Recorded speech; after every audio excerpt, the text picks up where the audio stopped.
dear students, how are you all? Hope you all are doing very good. Today students, we have to start our 9th chapter of class 7th, which is about introduction to QB64.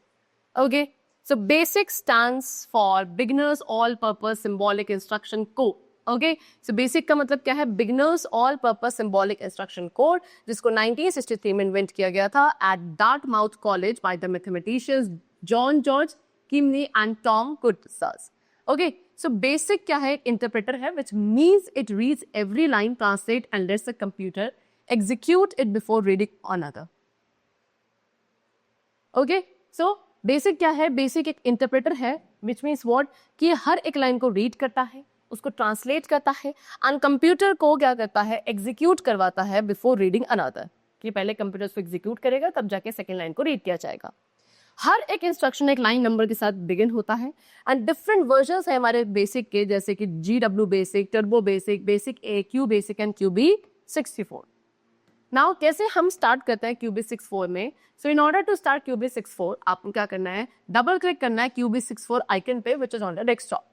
या फिर आप क्या कर सकते हैं? This PC icon पे click करेंगे, computer को ब्राउज करेंगे, उस फोल्डर पे आप जाएंगे जहां पे आपने अनजिप्ड किया है QB645 को एंड डबल क्लिक करेंगे on the QB64 application file. वहां पे QB64 विंडो जो है विल अपीयर एक वेलकम मैसेज के साथ एंड देन आप S की को प्रेस करेंगे इस मैसेज को रिमूव करने के लिए. Now components of QBasic window. QBasic window के क्या क्या कंपोनेंट्स हैं? सो QBasic में इंटरप्रेटर प्रोग्राम को एग्जीक्यूट करता है लाइन बाय लाइन. अगर उसे कोई भी एरर मिलता है वो उसे डिस्प्ले करेगा as an error message and execution को स्टॉप कर देगा. This is basically a QBasic window. ठीक है, इसके अंदर क्या है? ये प्रोग्राम मोड है. Okay, this is immediate mode, status bar and title bar and menu bar. Okay, चलो.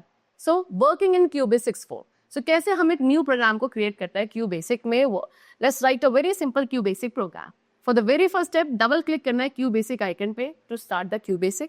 Then QBasic window will appear and then आप प्रोग्राम को टाइप करेंगे as shown in the given picture. Okay? चलो. Then saving a program. कैसे हम programme को save करते हैं? So click on the file menu. File menu पे क्लिक करना है, सेलेक्ट करना है सेव एज ऑप्शन को.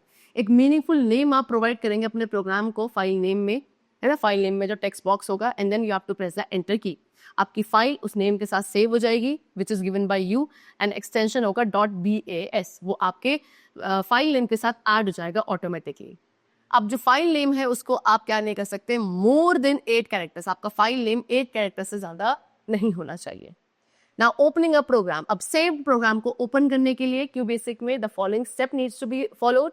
नंबर 1, आपको फाइल मेन्यू पे क्लिक करना है, ओपन ऑप्शन को सेलेक्ट करेंगे, open dialog box will appear and then आपको चूज करना है उस प्रोग्राम फाइल को फ्रॉम द डिस्प्लेड लिस्ट. फिर आप क्लिक करेंगे ओके बटन पे एंड अब प्रोग्राम फाइल आपके QB64 विंडो में ओपन हो जाएगी. Then exit a program. अब QB64 विंडो को एग्जिट करने के लिए you have to follow the given step. Number 1, आपको फाइल मेन्यू पे क्लिक करना है, देन हम सिलेक्ट करेंगे एग्जिट ऑप्शन को. Then elements of QBasic. So अब हम कुछ एलिमेंट्स डिस्कस करेंगे जो एक प्रोग्राम के अंदर कंसिस्ट करता है इन QBasic. Number 1, character set. Character set वो सभी कैरेक्टर्स हैं जिनको आप एक प्रोग्राम को राइट करने के लिए, प्रोग्राम लिखने के लिए यूज करते हैं QBasic. ओके, ये कैरेक्टर सेट के अंदर क्या अल्फाबेट्स होते हैं?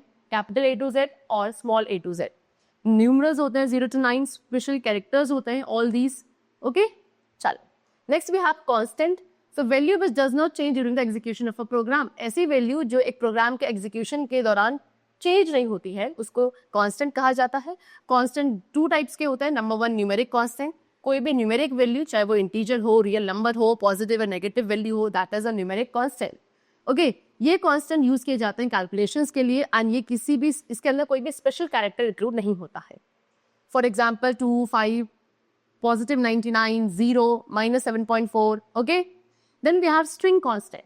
So एक set of characters, एक characters का जो set होगा उसको string कहा जाता है.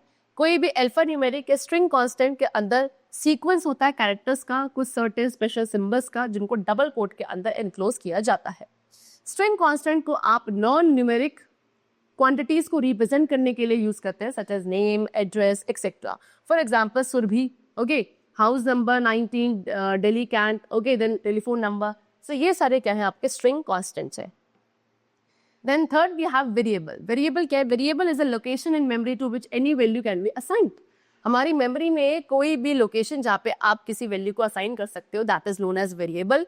ये क्या करता है, किसी वैल्यू को तब तक होल्ड करता है जब तक आप उसको कोई दूसरी वैल्यू असाइन नहीं करते हैं। Basically two types of variables are there. Number one, numeric variable. Numeric variable सिर्फ न्यूमेरिक कांस्टेंट को होल्ड करेगा। इसको अल्फाबेट या अल्फाबेट जिसके आगे दूसरा अल्फाबेट डिजिट होगा उसके थ्रू रिप्रेजेंट किया जाता है। इसके अंदर कोई भी स्पेस या सिंबल्स नहीं होते हैं like this.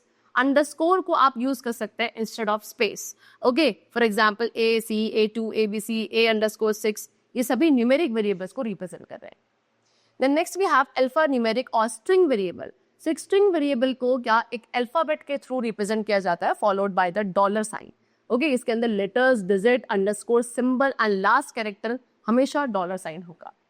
Example $A1, RKL, कंप्यू $1, एक्सेट्रा, ये सभी वैलिड स्ट्रिंग वेरिएबल्स है। Example they have given you $A1, ये आपका स्ट्रिंग वेरिएबल है जो किप्स, जो कि स्ट्रिंग कांस्टेंट के इक्वल होगा। एंड स्ट्रिंग वेरिएबल की जो लेंथ होगी वो आपकी मैक्सिमम 40 कैरेक्टर्स की हो सकती है। Next is operators. So basically 3 types के ऑपरेटर्स होते हैं in Q basic. Number one, arithmetic operators. एक कंप्यूटर काफी सारी arithmetic operations and calculations perform करता है अरिथमेटिक ऑपरेटर्स की हेल्प से। सो कुछ basic arithmetic operators have been given here. Okay, number one, this plus, ये क्या करा जाता है, दो नंबर्स को ऐड करने के लिए यूज करते हैं। इसका यूज करते हैं हम दो नंबर्स को सब्ट्रैक्ट करने के लिए। इसका यूज किया जाता है टू मल्टीप्लाई टू और more numbers. Okay, then this is used to divide two और मोर नंबर्स एंड ये क्या करता है, एक्सपोनेंशियल वैल्यू को कैलकुलेट करता है। After that we have relational operators. So relational operators का यूज किया जाता है कोई भी दो वैल्यूज को कंपेयर करने के लिए। Any of the given relational operators from a relational expression. Okay, they have given you. So this is the operator. इस ऑपरेटर को यूज करते हैं कोई भी दो ऑपरेटर्स के बीच में इक्वालिटी को चेक करने के लिए। फिर इसका ऑपरेटर का यूज किया जाता है दो ऑपरेंड्स के बीच में नॉन इक्वालिटी को चेक करने के लिए।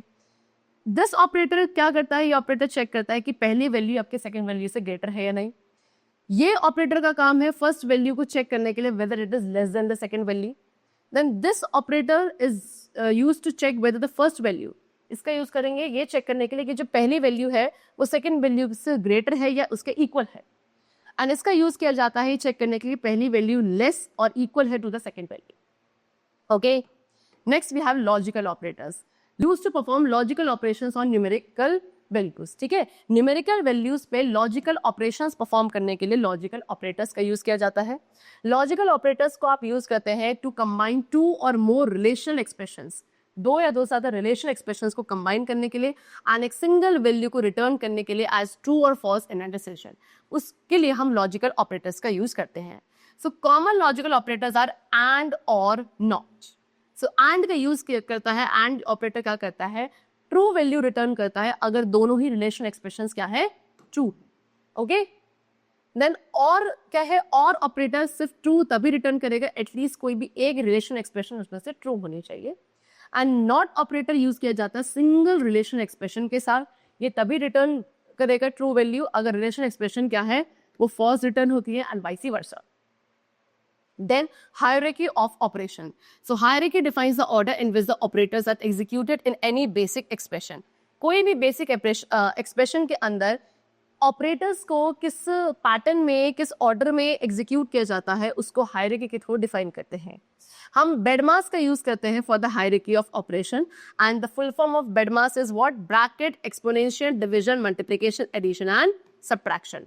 ये डिवीजन मल्टीप्लिकेशन सेम प्रायोरिटी के होते हैं एंड एडिशन सब्ट्रैक्शन भी सेम प्रायोरिटी के होते हैं। So now we have to solve the expression. यहाँ पे गिवन है आपको 12*4 + 14 + 4 + 2 एक्सपोनेंशियल 2 - 12/6। तो पहले सबसे पहले ब्रैकेट को सॉल्व किया जाएगा। इस ब्रैकेट को सॉल्व किया, 14 + 4 यहाँ पे 18 आ गया। फिर हमें एक्सपोनेंशियल परफॉर्म करना है, एक्सपोनेंशियल को परफॉर्म किया 2 × 2 यहाँ पे आ गया 4। फिर मल्टीप्लिकेशन डिवीजन परफॉर्म किया जाएगा, multiplication 12 × 4 = 48 and 12 / 6 = 2। And then addition और सब्ट्रैक्शन परफॉर्म होगा, यानी कि 48 + 18 72, 4 - 2 2 and then 70 - 2 = 68। This is the answer. So ये जो हमें यहाँ पे एक्सप्रेशन को सॉल्व किया है, we have used the BEDMAS ODE। Okay, now next we have the topic Q basic statement. So first of all we have rel. The statement is use to give remarks in a program. तो statement का use किया जाता है programme में कोई भी remarks को provide करने के लिए। Computer does not execute the statement since whatever is written after REM is ignored by it. Computer क्या नहीं करता, इस स्टेटमेंट को एग्जीक्यूट नहीं करता, बिकॉज इसके बाद जो रैम के बाद जो भी स्टेटमेंट लिखी होती है that is being ignored by it. Okay, REM को we can use anywhere and many times in our program. Okay, it is a good practice to use rem statement. Rem statement को use करना is a good practice because at the start of the program to explain what the program is all about. Okay, so यहाँ पे Q basic program लिखा गया है एक student के bio data को display करने के लिए। Example, see they have given you 10 rem to display the bio data of a student. Okay, so यहाँ पे आपने roll number print किया, then उसका name, print class and then age. Next में यहाँ print statement. Print statement का use किया जाता है किसी भी message को या रिजल्ट को डिस्प्ले करने के लिए ऑन द स्क्रीन। ओके, कोई भी ऐसा टेक्स्ट जो आप डबल कोट में लिखते हैं वो आपका प्रिंटेड होता है एज सच, एंड एनीथिंग जो आप विदाउट कोड लिखेंगे उसको as a program component treat किया जाता है और उसकी वैल्यू को डिस्प्ले किया जाता है। This is the simple syntax for using print statement. And the last we have end statement. End statement कहाँ यूज करते हैं? किसी भी प्रोग्रामिंग की या प्रोग्राम की एंड को इंडिकेट करने के लिए we use end statement. End कोई भी स्टेटमेंट जो आफ्टर एंड लिखी जाती है वो एग्जीक्यूट नहीं। Okay, the chapter is completed and I hope it was very clear to you. Let's meet very soon in the next class. Till then take care and thanks to everyone.